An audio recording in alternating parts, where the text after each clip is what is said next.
Hi friends, అందరికీ నమస్కారం. ఈరోజు మంచి కథ మీతో షేర్ చేసుకోవడానికి వీడియో అప్లోడ్ చేస్తున్నానండి. వీడియో చూస్తూ నేను చెప్పే కథ వినండి. నచ్చినట్లయితే తప్పకుండా లైక్ చేసి షేర్ చేయండి. అలాగే వీడియోలో చూపిస్తున్న ప్రోడక్ట్ మీకు కావాలి అనుకుంటే డిస్క్రిప్షన్లో లింక్ ఇస్తాను, చెక్ చేసుకోండి. అనగనగా ఒక ఊరిలో ఓ తల్లి కొడుకు ఉన్నారు. తల్లి కొడుకుతో ఇలా అంటుంది, బాబు, నేను ఈరోజు రాత్రికి ఊరు వెళ్తాను, రేపు రాత్రికల్లా వచ్చేస్తాను, రేపు ఉదయాన్నే నిత్య పూజ నువ్వు చేసేయి అని చెప్తుంది. అమ్మ, ఈ పూజలు అయ్యి నా వల్ల కాదు, నేను చెయ్యను, నాకు భయం వేస్తుంది పూజలంటే అని చెప్తాడు. పూజ అంటే భయం ఎందుకు నాన్న అని అడుగుతుంది. ఆ పూజ చేసే పద్ధతి క్రమం ఏంటో నాకు తెలియట్లేదమ్మా.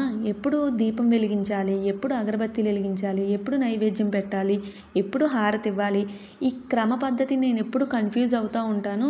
ఒకవేళ నేను ఏదైనా పూజ తప్పు చేస్తే కనుక దేవుడు నా మీద ఆగ్రహిస్తాడేమో అని భయంగా ఉంటుంది. ఇంకా అవన్నీ ఎందుకమ్మా, నేను పూజ చేయను అని చెప్తారు. అప్పుడు తల్లి కొడుకుకు ఒక మంచి కథ చెప్తుంది.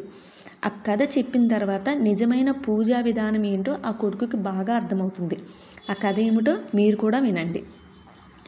అనగనగా ఒక ఊరిలో జంతువులను వేటాడే వేటగాడు ఉంటాడు. అతడు ఎప్పట్లాగే వేటకి వెళ్తాడు. కానీ ఆ రోజు ఒక్క జంతువు కూడా దొరకదు. అడవి మొత్తం తిరుగుతాడు. అలా చీకటి పడిపోతుంది. అయినా సరే ఒక్క జంతువు కూడా కనిపించదు. తాగడానికి నీళ్లు లేవు, తినడానికి తిండి లేదు. ఇంక నిరాశగా ఒక చెట్టు ఎక్కి కూర్చుంటాడు. చెట్టు మీద నుంచి చూస్తే ఏమన్నా జంతువులు కనిపిస్తాయేమో అని చెప్పి. అయినా సరే ఒక జంతువు కూడా కనిపించట్లేదు. ఇంకా అలా ఆ చెట్టునున్న ఒక్కొక్క ఆకు తెంపుతూ కింద పడేస్తూ ఉంటాడు, నిద్ర రాకుండా ఉండడం కోసం. అంటే జంతువులు వస్తాయేమో, నేను నిద్రపోతే జంతువులు వెళ్ళిపోతాయేమో అన్న ఒక ఆలోచన. ఇంకా అలా ఒక్కొక్క ఆకు తెంపుతూ ఉండేసరికి అతడికి తెలియకుండానే తన మనసులో ఒక రకమైన ఉత్తేజం కలుగుతుంది.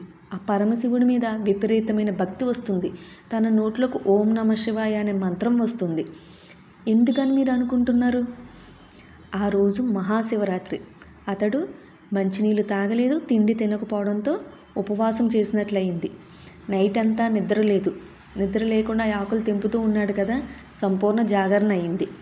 ఇంకా అతను ఎక్కిన చెట్టు ఏంటంటే మారేడు చెట్టు. చాలామంది అడుగుతారు, మారేడు చెట్టుకు ముళ్ళు ఉంటాయి కదా, అతను ఎలాగ ఎక్కాడు అని చెప్పేసి. మారేడు చెట్టు చిన్నగా ఉన్నప్పుడే ముళ్ళు ఉంటాయండి. అది పెద్ద వృక్షం అయిపోయిన తర్వాత ఆ ముళ్ళు ఆ చెట్టులో కలిసిపోతాయి. ఆ మారేడు పత్రాల్ని ఒక్కోటి కిందకి విసురుతున్నాడు కదా, ఆ చెట్టు కింద శివలింగం ఉంది. అంటే మారేడు పత్రాలతో శివయ్యకి అభిషేకం చేశాడు. అలాగా అతడికి తెలియకుండానే సంపూర్ణ మహాశివరాత్రి ఉపవాసం, జాగరణ, పూజ చేశాడు. అతడికి తెలియకుండానే ఎంతో భక్తి పారవస్యంలోకి లోనైపోయాడు.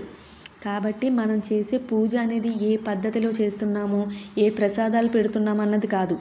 నిర్మలమైన మనసుతో, సంపూర్ణ భక్తితో, దేవుని మీద నమ్మకంతో చేశామా లేదా అన్నదే ప్రధానం. దాని ఫలితం తప్పకుండా మనకు కనిపిస్తుంది. పరులను తిట్టుకుంటూ చేసిన పూజ ఎప్పటికీ ఫలించదు.